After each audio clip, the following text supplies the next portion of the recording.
The Last Starfighter is a 1984 sci-fi adventure film directed by Nick Castle and starring Lance Guest and Catherine Mary Stewart as high schooler Alex Rogan conquers the Starfighter video game only to find out it was just a test and is transported to another planet. Arrow Video presents this film for the first time with a native 4K restoration with Dolby Vision and HDR10. Hey, what's up everybody? Welcome back to the Mid-Level Media channel, your hub for everything physical media and entertainment. I am Ken, and today guys, I am here for a review of The Last Starfighter on 4K. Now, this is not yet available for everybody to purchase. This will be available wide on May the 30th, but I'm here with an early review of The Last Starfighter. Got an early review copy from Arrow Video, so I'm excited to give my thoughts on this and let you guys know what I think of it, let you know if I think it's worth picking up so you guys can know that in advance and make a more informed decision on whether or not you should purchase this or not. Now, this is a 4K upgrade of the Arrow Video Blu-ray that came out back in 2020, which I also have. So I'm going to do a little comparing between the two. Like, is there anything different? Is there any differences? Obviously, there's a new restoration, but is there any differences in any other aspects? I'm going to break it all down for you guys here today. So before I get into talking about the 4K and the audio and the special features and all the technical specs, I just wanted to kind of talk about the movie a little bit briefly. I do like discussing the actual film itself because I think a lot of us get a little lost in all that other stuff. You know, I like talking about the movies. Now, this is not a first-time watch for me. I did watch this for the first time actually last year. I did a 1984 month on the channel and I watched this movie for the first time. I actually gave my thoughts way back in a video last year. So this is kind of the second. I don't think I did a full review, but this is the second time I'm giving my thoughts on this movie. I really like this movie. It's a super fun sci-fi adventure movie. It's directed by Nick Castle, and yes, it's that Nick Castle, the same Nick Castle that portrayed the Shape in 1978's Halloween, directed this movie. He was also a director. He did Dennis the Menace in 1993 as well. So he did quite a few movies. There were some other movies that he did as well, but he directed this movie. It also stars Lance Guest, who was in Halloween 2. So it has several Halloween connections to it. And it's got Catherine Mary Stewart in it, who is also in Night of the Comets the exact same year. So she kind of blew up that year. And I love Catherine Mary Stewart. Like, she just has such a likable, girl next door kind of charisma and energy to her. I love her, and I haven't seen her in too much of anything else. I don't know if she kind of popped for a little bit and then kind of fizzled out. I don't really know her story as much, but every time I see her, I'm just kind of drawn to her. I really like her a lot, and I love her and Lance Guest's chemistry in this movie. I think it's fantastic. I think they have a really good relationship, a really sweet dynamic with each other throughout the movie, and I really enjoy that. But it is very much like, you can tell this movie was created because of the success of the Star Wars trilogy. This came out the year after Return of the Jedi. You can tell that they did all kinds of these movies, you know, back in the 80s and stuff. They were like, Star Wars is a huge success, sci-fi, fantasy, adventure. That's what the people want. So they made this movie, no doubt, off of the success of the Star Wars trilogy. But this movie is very unique, I would say, from Star Wars. I mean, you have Lance Guest, who is kind of essentially the Luke Skywalker type character, the guy who's worried about living in the trailer park for his entire life, his life going nowhere. He dreams of grander things for himself later on. Reminds you of Luke Skywalker quite a bit. You know, he didn't want to end up on Tatooine for the rest of his life. Alex doesn't want to end up in the trailer park for the rest of his life. So you have that correlation there. And he's addicted to this game that is just randomly in this trailer park. So it kind of fuses the video game culture of that time with the sci-fi adventure genre. And he's playing the game, and then he discovers that the game, he ends up getting like the highest score, like 1,000,000 points or something. And then it's discovered that the game was actually a recruiting station for this alien fleet who is having issues with this other evil alien race, you know, and they're getting ready to get into an intergalactic war, and they recruit Alex, and he has to help them defeat these people because they will end up at Earth at some point. So he has to kind of sell Alex on the fact that, hey, we recruited you to help us, and if you don't help us, they're going to come for Earth. So that's how they kind of sell him to get in there. But it's a fun movie. I'll say this. I enjoy a lot of the stuff that takes place in the trailer park throughout the movie a lot more than I do the space stuff. The movie, though, I'll give it credit. It doesn't take itself too seriously. It really doesn't. Like in the actual space, there's a lot of gags. You can kind of tell it's not like a full-on spoof of Star Wars or like the space epic adventure movies of that time period.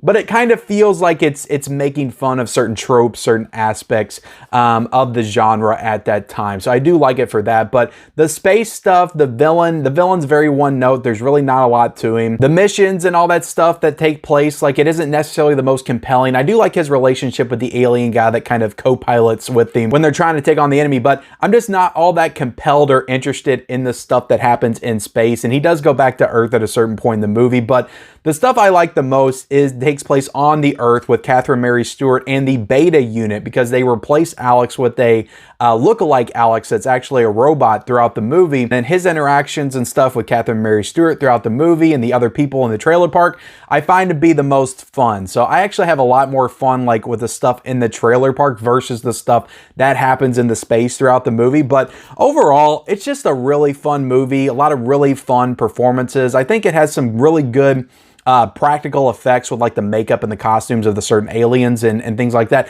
When they reveal that Beta unit for the first time and he's like breathing in the bed, like that's a really creepy image. Like that's really creepy, almost disturbing, like body horror imagery in those moments. Like I could see, like if I watched this when I was like 5 or 6, I'm actually surprised I never watched this when I was a kid. It just feels like a movie that I would have watched around that time, like E.T. or Mac and Me or a movie like that back in the day. But yeah, if I would have watched this with a kid, as a kid, I would have been completely terrified of that image of that face when he reveals it. Yeah, really fun movie. I enjoy a lot about this film. I'll also say this this movie utilized a lot of CGI, way more so than Star Wars. The budget on this film was $15 million. Star Wars: A New Hope was $11 million. George Lucas used a lot of practical effects in those movies that I think age a lot better than movies like this that tried to go like super into the CGI stuff. So the CGI in space, to be honest, like they're going for that more like video gamey look,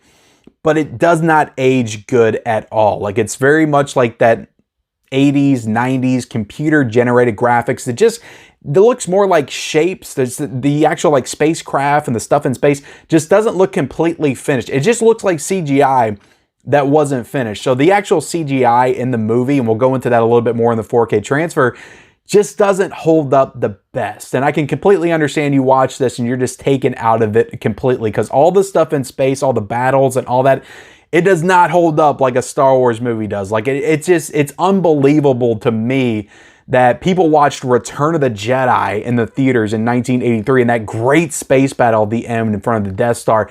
And then they went from that to watching this the next year, and the space battles in this are just nowhere near as realistic looking as the one in Return of the Jedi. It just does not age good at all. I know what they were going for, and they were doing what they could at the time with the technology and the CGI and stuff, so I'm not going to take away too much for that, but it doesn't age like a Star Wars does with those more practical effects that George Lucas utilized back in the day. But still a really fun movie. I would recommend this to anybody. Watch this movie with your kids. Like it's a fun kind of kids adventure movie. There's some adult themes throughout the film as well, but it's more of a kids adventure movie to me. But really good movie. I would give this honestly a 3.5 out of 5. I really enjoy it. Now let's go ahead and get into the actual 4K restoration, because this is a native 4K restoration with Dolby Vision and HDR10.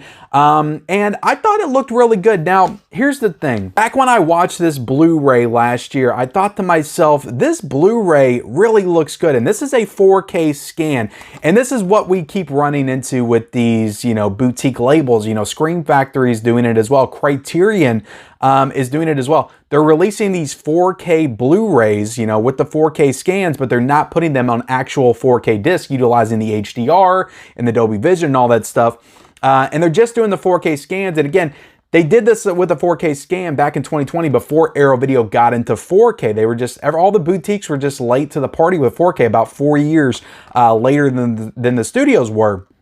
They just didn't want to jump into it. So now we're running into this issue of all these really great looking 4Ks that these boutique labels did are now getting 4K upgrades. And the difference in picture quality between these two is just not super substantial. Now, I will say, I think that for the most part, you watch this in 4K, you're going to appreciate it. Like if you just love watching stuff in 4K, if you love what the HDR brings to it, the Dolby Vision, you love those deeper black levels, you love the higher contrast, if you like that look that the 4K brings to it, you will appreciate this restoration, because this is very bright, it's very vivid, you know, color-wise. It looks great. Like, it looks super sharp, crystal clear, and this does as well. But the difference, the main difference is that HDR and what it brings to it, just higher black levels, deeper contrast, greater definition in the face as well. I did notice a difference in the facial definition, and I did go back and watch this one again, kind of skim through it a little bit to kind of see the differences in picture quality. If you're thinking, I'm going to get this because it's going to look spectacular, the space, the battles, all that stuff is going to look great in 4K, that's not really the parts of this movie that look the best in 4K, in my opinion. Some of the scenes in the trailer park, the stuff that takes place on Earth, that stuff looks the best, like in the trailer park, and how that enhances the actual scenes and the coloring of the trailer park setting itself. That's where the strength of this 4K comes from me, not from the stuff that happens in space. I think this is a solid 4K. It's a solid upgrade. At the end of the day, this is $35. This is $35. You're only getting the 4K here. You're not even getting the Blu-ray. It's $35.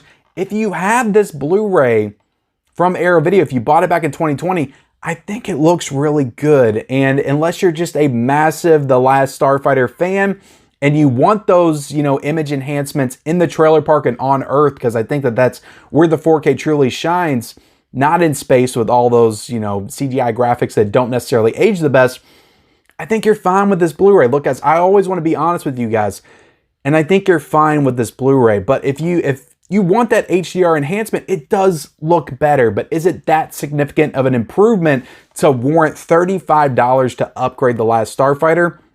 I don't think so. Now, it's a different story. It's a completely different story if you've never purchased this movie, if you've never seen this movie.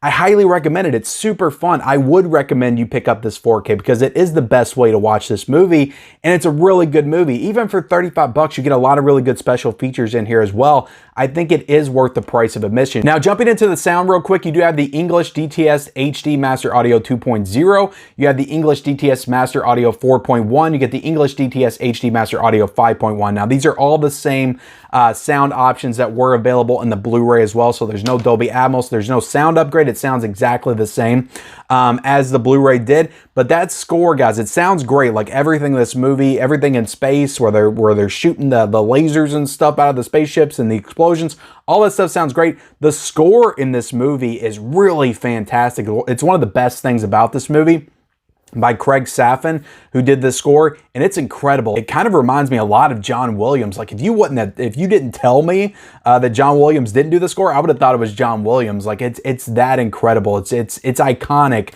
when you listen to it. So just a great score, and I thought everything sounded wonderful with this release. Now jumping in to the special features, this ports over all the same special features that were available on this original Arrow Video Blu-ray release, but all these special features are great. You know, you do have Catherine Mary Stewart come back and talk about this movie, so that's pretty cool.